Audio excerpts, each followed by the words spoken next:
इस क्लास में बात करते हैं वॉल्यूम और पैरेललोपिपेड के बारे में। तो देखो इस पे रिलेटेड हमने क्वेश्चन पहले भी किया था, लेकिन वो जो फॉर्मूला आया कहाँ से आया बहुत लोग को समझ में नहीं आया होगा, ठीक है, क्योंकि हमने प्रूफ भी नहीं किया था। तो आज भाई प्रूफ करना है, ठीक है। तो देखो स्टार्ट कहाँ से हुआ था, हमने स्टार्ट उस टाइम पे भी बताया था कि जब भी तीन वेक्टर को मल्टीप्लाई करते हो, सपोज कर लो ए बी और सी तीन वेक्टर है, उनको मल्टीप्लाई करने के दो तरीके होते हैं। पहला क्या, आप सबको क्या करो, क्रॉस प्रोडक्ट करो, मतलब ए क्रॉस बी पहले कर दो, फिर इनका क्रॉस प्रोडक्ट कर दो सी के साथ। आप जब आप क्या करते हो, क्रॉस प्रोडक्ट करते हो, ए क्रॉस बी करोगे तो यहाँ से आपको वेक्टर क्वांटिटी मिलेगी।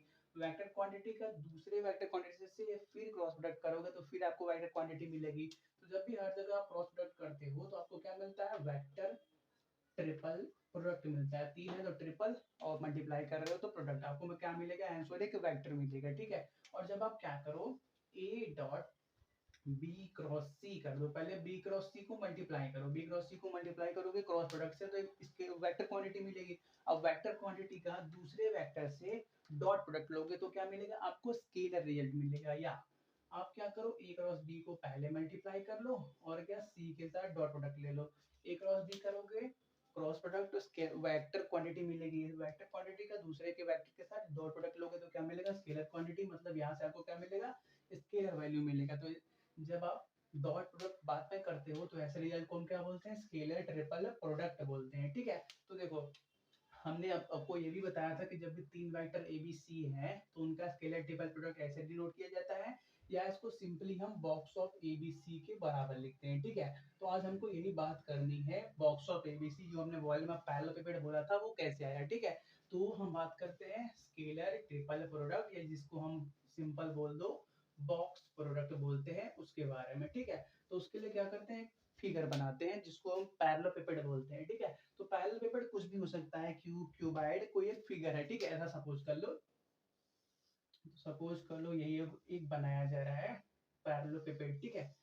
सपोज कर लो क्यूबी है, ठीक है, ऐसा मान लो। पैरेललोपिपेड बस एक नाम दिया गया है किसी भी फिगर को जो ऐसे ऐसा ही दिखता है, ठीक है। सपोज कर लो ये आपका ओरिजिन है, ये हल्का सा टेढ़ा पीछे वाला क्यू बनाया ना, अभी समझ में आ जाएगा, ठीक है। तो देखो थोड़ा सा और इसको,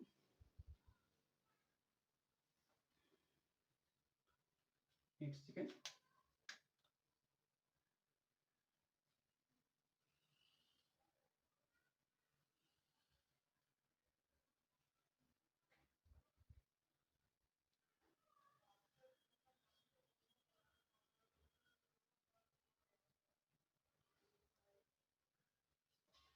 चलो ठीक है, तो ये आपका एक पैरेललोपिपेड बन गया। करो क्या, इसको ओरिजिन बना दो, ठीक है, इसको ओरिजिन बना दो। और ये वाला इसको क्या करो, कोई ए वेक्टर नाम दे दो। और क्या, इसको ये जो आपका इधर डायरेक्शन में इसको कोई बी वेक्टर नाम दे दो। और ये जो ऊपर गया है इसको कोई सी वेक्टर नाम दे दो, ठीक है। तो देखो हम पहले बात कर ले डायरेक्शन के बारे में। तो देखो आपका जो बी है उसको सपोज कर लो वो आपका ऐसे वाई डायरेक्शन के अलाउंग है, ठीक है, ये क्या वाई डायरेक्शन के अलाउंग है। और ये क्या, सपोज कर लो ये ऊपर का जो है, देखो स्ट्रेट नहीं है, लेकिन ये जो ऊपर का है वो स्ट्रेट ऐसे जाएगा, तो ये क्या है आपका जेड डायरेक्शन है। और ये क्या है आपका एक्स डायरेक्शन है, ठीक है। तो देखो हम बात करते हैं पहले डायरेक्शन के बारे में। तो देखो वाई और जेड आपके प्लेन के अंदर है, सपोज करो ये है, ठीक है। तो ये आपका वाई है और इसी के एग्जैक्ट ऊपर क्या आपका जेड भी है, ठीक है। और जो आपका एक्स डायरेक्शन है वो क्या प्लेन के बाहर निकला हुआ है ऐसे, ठीक है। एक सेकेंड, अपने पास तो मार्कर की कमी अब खत्म हो गई है। ये y, ये z, और क्या ये आपका x बना हुआ है, ठीक है। x का दिख रहा है प्लेन के बाहर दिख रहा है, ठीक है। तो देखो हम बात करते हैं थोड़े से बॉक्स प्रोडक्ट के बारे में। बॉक्स प्रोडक्ट को कैसे लिखते हैं, box of A B C से, और ये किसके बराबर होता है, A cross B dot C के बराबर होता है, ठीक है। तो हम करते क्या है, यही करते हैं। तो पहले ए क्रॉस बी करते हैं, ठीक है। तो ए क्रॉस बी करोगे तो क्या आएगा, पहले मॉड ए मैग्नीट्यूड ऑफ ए, फिर क्या मैग्नीट्यूड ऑफ बी। और सपोज कर लो ए और बी के बीच में एंगल कितना है, थीटा है, ठीक है। तो कितना मिलेगा, साइन थीटा, क्रॉस प्रोडक्ट से साइन थीटा मिलता है। और क्रॉस प्रोडक्ट जब आप करते हो तो आपको एक यूनिट वेक्टर मिलता है जो इसके क्या होता है, परपेंडिकुलर होता है, क्या इस दोनों के परपेंडिकुलर होता है। तो देखो ए क्या है आपका बाहर की तरफ निकला हुआ है, ये आपका बाहर की तरफ निकला हुआ है। उससे क्या आपको बी की तरफ जाना है, ये बाहर की तरफ निकला हुआ है, उससे आपको इधर आना है। ये सपोज कर लो बी है, तो इधर ऐसे मूव करोगे तो ए से बी की तरफ आओगे तो थंब कहाँ जा रहा है, ऊपर की। थंब रूल जानते हो, दो वेक्टर का प्रोडक्ट करना है तो जो यूनिट वेक्टर परपेंडिकुलर निकलता है थंब रूल से निकलता है। तो जो आपका थंब ऊपर की डायरेक्शन में है, मतलब जो आपका यूनिट वेक्टर एक निकलेगा वो कहाँ, ऐसे ही ऊपर की डायरेक्शन में होगा। कहाँ होगा, ऐसे ऊपर की डायरेक्शन में होगा, ठीक है। चलो ऐसे ही सपोज कर लो ये ऊपर की डायरेक्शन में है, ठीक है। तो देखो ये क्या है, ये जो ऊपर निकला हुआ है इसको कोई एन कैप नाम दे दो कि ये कोई एन कैप वेक्टर है जो इनके प्रोडक्ट से मिला मिला के इसके ए क्रॉस बी के प्रोडक्ट से मिला है, ठीक है। और फिर क्या करना है, इसका डॉट प्रोडक्ट करना है सी वेक्टर के साथ, ठीक है। तो देखो mod of A mod of B sine theta, ये सभी क्या हो गया, अब स्केलर हो गया। मॉड मतलब कोई मैग्नीट्यूड और साइन थीटा का मतलब कोई भी एक स्केलर क्वांटिटी ही मिलेगी, ठीक है। मतलब अब जब हमको डॉट प्रोडक्ट करना है तो हम क्या करेंगे, एन कैप और सी का सिर्फ करेंगे, मतलब क्या, mod A mod B sine theta को अलग कर दो, ठीक है। साइन थीटा स्केलर बन गया। अब क्या करो, एन कैप डॉट सी करो, ठीक है। तो देखो एन कैप क्या है, यूनिट वेक्टर है। एन कैप क्या है, यूनिट वेक्टर है। और यूनिट वेक्टर का मैग्नीट्यूड कितना होता है, 1 के बराबर, ठीक है। तो ये कितना मिलेगा आपको, mod A mod B sine theta, इसका मल्टीप्लाई करो, एन मॉड एन मतलब क्या, 1 मॉड सी, और क्या सपोज कर लो ये जो आपका सी वेक्टर है और ये जो एन वेक्टर है इनके बीच का एंगल कितना है, फाई के बराबर है, ठीक है। तो डॉट प्रोडक्ट से क्या मिलता है, फाई कॉस फाई मिलता है, ठीक है। तो ये मिल गया हमको बॉक्स ऑफ एबीसी का वैल्यू मिल गया, ठीक है। तो थोड़ी सी अब बात कर लेते हैं कि वॉल्यूम क्यों बोले, ठीक है। तो ऊपर का आप कर देते हैं। एक बात बताओ, जब भी दो वेक्टर्स को मल्टीप्लाई करते हो तो क्या मिलता है, आपने क्लास 12 3D ज्योमेट्री में पढ़ा होगा कि सपोज कर लो ये ए वेक्टर है ये बी वेक्टर है। तो अगर आप क्या करोगे, दोनों को मल्टीप्लाई करोगे तो आपको क्या मिलेगा, volume of sorry area of parallelogram मिलेगा। इसको मिला के एक पैरेललोग्राम कंप्लीट कर दो और ए क्रॉस बी करोगे, सपोज कर एंगल थीटा है। तो जब ए क्रॉस बी करोगे तो आपको इसका एरिया मिलेगा, ये जो पैरेललोग्राम बना है इसका एरिया मिलेगा, ठीक है। ए क्रॉस बी से दो वेक्टर के क्रॉस प्रोडक्ट से क्या मिलता है, उनसे बनने वाले इमेजिनरी पैरेललोग्राम का एरिया, ठीक है। तो उसी तरह जब आपने क्या किया, ए क्रॉस बी किया, तो ये जो बेस है, ये जो बेस है उसका क्या मिलेगा आपको, एरिया मिलेगा, ठीक है। तो ये वाला चीज इसको नोट कर लो पहले, ओके। तो ये वाला चीज आपको क्या देगा, ये वाला चीज आपको एरिया ऑफ बेस देगा, क्या, एरिया ऑफ बेस देगा, ठीक है। और फिर ये जो बचा हुआ है एन डॉट सी कैप, ठीक है। तो क्या कर लो, इसको अलग कर दो, ये क्या देगा आपको, बेस का एरिया देगा, N cap dot C cap, ठीक है। तो एन कैप का तो मैग्नीट्यूड 1 आ गया था, मतलब सिंपली हमको क्या बचा था, मॉड सी cos फाई बचा था, ठीक है। तो देखो हमने क्या बोला, ये एन कैप है वो ए बी के परपेंडिकुलर है, पीछे वाला हल्का सा टेढ़ा क्यों बनाया था ऐसे समझो, ठीक है। पहले देखो ये एन कैप है और ये आपका हल्का सा सी वेक्टर है, ठीक है, हल्का सा टेढ़ा बनाया था। तो इनके बीच में एंगल कितना है, फाई है। तो जब सी का cos फाई लोगे तो वो कहाँ चला जाएगा, इस एन वेक्टर के ऊपर, एन कैप वेक्टर के ऊपर चला जाएगा, ठीक है। ये क्या, यहाँ पे हल्का सा टेढ़ा था, ये आपका एन कैप वेक्टर, ये सी वेक्टर, सी का cos फाई इस पे आ गया, मतलब क्या, सी cos फाई की बात करोगे तो वो ये जो फिगर दिख रहा है उसका हाइट मिल जाएगा। ये देखो फिगर कैसा है, ये जो रेड वाला, ये जो हमने ब्लू से बनाया है ये क्या है, इसका हाइट है। ये जो आपके पास फिगर दिख रहा है उसका हाइट है। तो देखो जब भी क्या है सी cos फाई करोगे तो यहाँ से आपको क्या मिलेगा, हाइट मिलेगा, ठीक है। कैसे मिलेगा, क्लियर हो गया। ए क्रॉस बी किया तो वहां से एन कैप मिला, एन कैप से सी हल्का सा टेढ़ा जानबूझ के बनाया था कि जब सी cos फाई करोगे तो वो क्या हो जाए, स्ट्रेट हो जाए। सी का cos फाई साइन फाई ऐसे हो जाएगा, cos फाई ऐसे हो जाएगा, cos फाई स्ट्रेट हो गया, मतलब क्या हमको हाइट मिल गया किसका, इस फिगर का। एरिया मिला हुआ है बेस का, हाइट मिल गया फिगर का, मतलब हमको क्या मिल गया, वॉल्यूम मिल गया। क्या मिल गया, वॉल्यूम मिल गया, ठीक है। तो यही क्या करना था हमको, फाइंड करना था, ठीक है। एक इंपॉर्टेंट बात और है, पहले इतना नोट करो, थोड़ा सा पानी पी ले।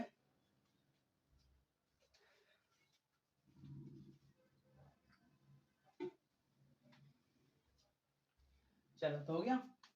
तो देखो जब भी हम बात करते हैं एबीसी तीन वेक्टर्स की, जब भी हम बात करते हैं ए बी सी तीन वेक्टर्स की, जब भी वो राइट हैंडेड सिस्टम के अंदर हो, उस केस में आपका वॉल्यूम ऑफ पैरेललोपिपेड किसके बराबर होता है, वॉल्यूम ऑफ पैरेललोपिपेड किसके बराबर होता है, बॉक्स ऑफ एबीसी के बराबर होता है। ठीक है, बॉक्स ऑफ एबीसी के बराबर होता है। देखो राइट हैंडेड सिस्टम का मतलब समझो, ये हमने क्या किया, ए क्रॉस बी को मल्टीप्लाई किया, ए क्रॉस बी किया तो थंब हमारा ऊपर गया, थंब ऊपर गया, और सी वेक्टर क्या है, हल्का सा उधर है, मतलब थंब ये वाला जो एन कैप बनाया, और ये जो सी वेक्टर है इनके बीच में जो फाई है वो क्या है, 90 से कम है, 90 से कम है, तो कॉस फाई कैसा आएगा, पॉजिटिव आएगा। कॉस फाई पॉजिटिव आएगा तो इस रिजल्ट में कहीं पे भी कोई इफेक्ट नहीं पड़ेगा, हमेशा ही पॉजिटिव साइन के साथ हमको रिजल्ट मिल जाएगा। ठीक है, लेकिन अगर हम क्या करें, बी को यहाँ पे इसको क्या करो, ए वेक्टर बना दो, इसको क्या करो, कोई बी वेक्टर बना दो। ठीक है, तो इस बार हमको क्या करना पड़ेगा, यहाँ से ए से, सॉरी ये इसको अभी ए बना दिया, ए से बाहर बी की तरफ आना पड़ेगा। ठीक है, ए से ए है, ए से बाहर बी की तरफ आना पड़ेगा, तो ए से बी की तरफ जाओगे तो थंब कहाँ जा रहा है, नीचे जा रहा है। तो जब इसको ए बना दिया, इसको बी बना दिया, तो आपका एन कैप कहाँ चला गया, एन कैप आपका नीचे चला गया। अब एन कैप नीचे चला गया और सी वेक्टर तो अभी भी ऊपर है, तो cos फाई किसके बराबर है आपका, सॉरी फाई किसके बराबर है, सी वेक्टर और एन कैप के बीच का एंगल। तो आपका जब एंगल निकालोगे तो इस बार ये इतना बड़ा मिलेगा आपको, फाई इतना बड़ा मिलेगा, मतलब कहने का वो 90 से तो बड़ा ही मिलेगा। अब 90 से बड़ा हो गया तो cos फाई कैसा आ गया, निगेटिव आ गया। cos फाई निगेटिव आएगा तो इसमें क्या हो जाएगा, एक जगह निगेटिव का साइन आ जाएगा, फाई निगेटिव आ गया तो बाहर में एक निगेटिव का साइन मिलेगा ना, मतलब क्या यहाँ पे आपको एक एक्स्ट्रा निगेटिव का साइन मिल गया। लेकिन वॉल्यूम कभी भी किसी फिगर का निगेटिव नहीं हो सकता, वॉल्यूम निगेटिव का कोई मतलब ही नहीं होता। ठीक है, मतलब डिक्रीज हो गया, ऐसा कोई हुआ नहीं। निगेटिव फिजिक्स में आप समझ सकते हो, डिक्रीज इन वॉल्यूम का मतलब उसमें इलास्टिसिटी वाले चैप्टर में, लेकिन यहाँ पे कोई मतलब नहीं है। वॉल्यूम का मतलब वॉल्यूम हमेशा फिगर का पॉजिटिव ही रहना चाहिए, वॉल्यूम का मतलब मैग्नीट्यूड, मैग्नीट्यूड हमेशा पॉजिटिव ही होता है। ठीक है, तो हम क्या करते हैं, ये जो हमने फॉर्मूला बनाया हुआ है वॉल्यूम ऑफ पैरेललोपिपेड का, इसके बाहर एक मैग्नेटिक मोड लगा दो। ठीक है, जिससे होगा क्या, अगर राइट हैंडेड सिस्टम में बना हुआ है, मतलब क्या, ये ए है, ये बी है, और ऊपर सी है, और cos cos 5 का वैल्यू 90 से कम है, तब तो ये इसी के बराबर होगा, volume of parallelepiped box of ABC के बराबर होगा, तब मॉड लगाने की जरूरत ही नहीं है। ठीक है, लेकिन अगर आपके पास क्या हो जाए, सी ए यहाँ पे आ जाए, बी यहाँ पे आ जाए, तो एन कैप नीचे चला जाएगा, तो आपके पास एक निगेटिव क्वांटिटी आएगा, उसके लिए क्या कर लो, आप मॉड लगा लो। ठीक है, इसलिए जो आपका एग्जैक्ट फॉर्मूला है उसी के अंदर क्या कर लो, आप मॉड लगा लो। ठीक है, तो देखो हर बार आपको वेक्टर के फॉर्म में दिया तो रहेगा, लेकिन हर बार cos फाई sin थीटा करने में बहुत ही टाइम लग जाएगा। ठीक है, तो हम क्या करते हैं, हमेशा आपको क्या दिया रहेगा, कोई एक वेक्टर ए बी सी दिया रहेगा, उनके कंपोनेंट के फॉर्म में दिया रहेगा, मतलब आई जे के फॉर्म में दिया रहेगा। तो हम क्या करते हैं, इस बॉक्स को आई जे के फॉर्म में कैसे लिखते हैं उसके बारे में बात कर लेते हैं। ठीक है, तो इसको नोट कर लो पहले।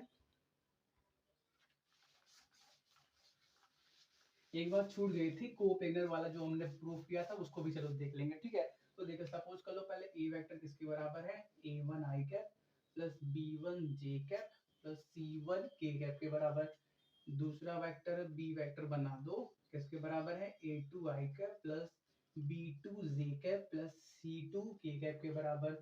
सी वेक्टर किसके बराबर है, a3 I cap plus b3 J cap plus C3 K cap के बराबर। तो आपका जो box of A B C होता है वो क्या, डिटर्मिनेंट ऑफ इनके कंपोनेंट, मतलब आई जे के कंपोनेंट के बराबर होता है, मतलब क्या, A1 B1 C1 A2 B2 C2 A3 B3 C3 के बराबर होता है। ठीक है, अगर ये निकालना है तो कोई भी क्वेश्चन इसी फॉर्म में दिया रहेगा, सिंपल ये सॉल्व कर लो, आपको क्या मिल जाएगा, वॉल्यूम ऑफ पैरेललोपिपेड, मतलब क्या, बॉक्स ऑफ एबीसी का वैल्यू मिल जाएगा। ठीक है, तो देखो हमने एक और आपको क्वेश्चन कराया था कि जब कोई भी तीन वेक्टर एक प्लेन के अंदर आ जाते हैं तो बॉक्स ऑफ एबीसी 0 हो जाता है। ठीक है, शायद इस चैप्टर में पढ़ाया था या फिर अगले चैप्टर द प्लेन के अंदर पढ़ाया था। ठीक है, तो देखो वो भी कैसे होता है उसको भी देख लो। ठीक है, तो इसको रफ कर देते हैं। ठीक है, तो देखो जो अभी हमने फिगर बनाया था उसके अंदर था क्या क्या, जो फिगर बनाया था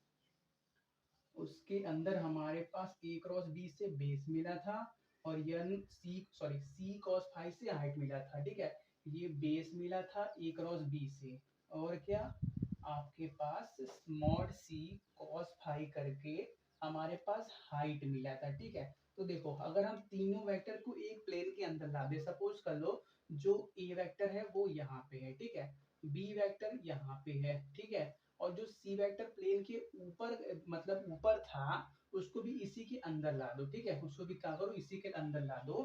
तो देखो होगा क्या, ठीक है, इसको क्या कर लो बेस को बाहर निकाल लो। तो ये क्या है ए वेक्टर है, ये क्या है बी वेक्टर है, और उसी के अंदर हमने सी वेक्टर को भी ला दिया, ठीक है। तो देखो इससे होगा क्या, पहले सी वेक्टर क्या था खड़ा हुआ था, ठीक है, तो सी वेक्टर उसी के अंदर आ गया। तो अभी भी हमको ए क्रॉस बी करने से, ए क्रॉस बी करने से हमको क्या मिल जाएगा, हाँ एरिया तो मिल जाएगा, एरिया बेस का मिल जाएगा, लेकिन अगर हम बात करें cos फाई के बारे में, ठीक है, cos फाई के बारे में, तो ए क्रॉस बी करोगे तो ये यन कैप लिख लेगा, वो अभी भी क्या होगा प्लेन के तो ऊपर ही होगा, ठीक है, प्लेन के ऊपर होगा। और ये सी वेक्टर कहाँ आ गया, प्लेन के अंदर आ गया, मतलब ये जो यन कैप है और ये सी वेक्टर के बीच में इस बार एंगल कितना हो गया 90 डिग्री। तो जब cos फाई करोगे तो cos 90 आ जाएगा, cos 90 का वैल्यू 0, मतलब हाइट आपका कितना आ जाएगा 0 आ जाएगा। हाइट 0 आने का उसका मतलब क्या, तीनों वेक्टर आपके एक प्लेन के अंदर ही है, उसका कुछ हाइट ही नहीं है, ठीक है। ये जो आप फिगर दिख रहा है इसमें पहले क्या था, सी वेक्टर आपका यहाँ ऊपर था, ठीक है, उसको हमने दबा के क्या कर दिया एकदम चिपका दिया, सपोज कर एकदम फोल्ड करके दबा दिया, ठीक है, इसको ऐसे एकदम दबा दिया एकदम चिपक गए। तो अभी भी ए क्रॉस बी करोगे तो वो यन वेक्टर जो यन कैप निकलेगा वो तो प्लेन के ऊपर ही जाएगा। और फाई किसके बीच में एंगल था, सी और यन कैप के, तो सी और इसके बीच में एंगल लिखोगे, सी यहाँ पे यन कैप यहाँ पे, एंगल कितना 90 डिग्री, तो cos फाई कितना आ गया 0 के बराबर। कहने का मतलब हमको सिर्फ कितना मिलेगा, एरिया मिलेगा। और एरिया किसका होता है, एरिया मतलब क्या, हमारे पास 2D फिगर मिला, तो जब भी तीन वेक्टर कोप्लेनर है, नोट कर लो,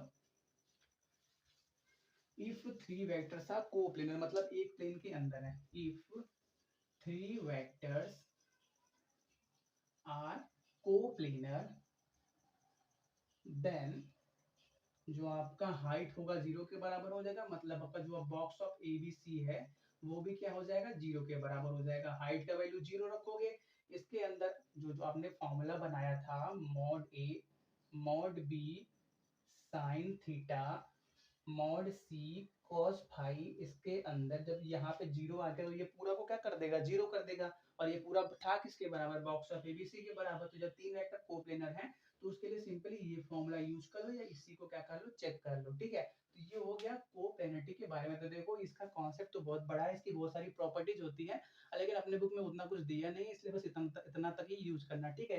ए बी सी तक इसको साइकिल की तरह मूव मत करा देना, बस इतने तक ही रहने देना, ठीक है। जब एग्जैक्ट में कहीं आगे इस सेमेस्टर में तो नहीं है, आगे कहीं मिलेगा तो डिटेल में बात किया जाएगा, ठीक है। तो बस थोड़ी सी क्वेश्चन कर लेते हैं, उसके साथ क्लास को कंप्लीट करेंगे। हमको दिया है if the volume of parallelogram form by the vectors ये is minimum then lambda is equal to A B C D. और दूसरा क्वेश्चन दिया है इफ द वेक्टर ये एंड ये where p not equal to q not equal to r not equal to 1 are coplanar then the value of ये, ठीक है। पहला क्वेश्चन हम कर रहे हैं, सेकंड आप कमेंट करना है, ठीक है। ऑप्शन आपको दिया गया है, ठीक है, नोट कर लो।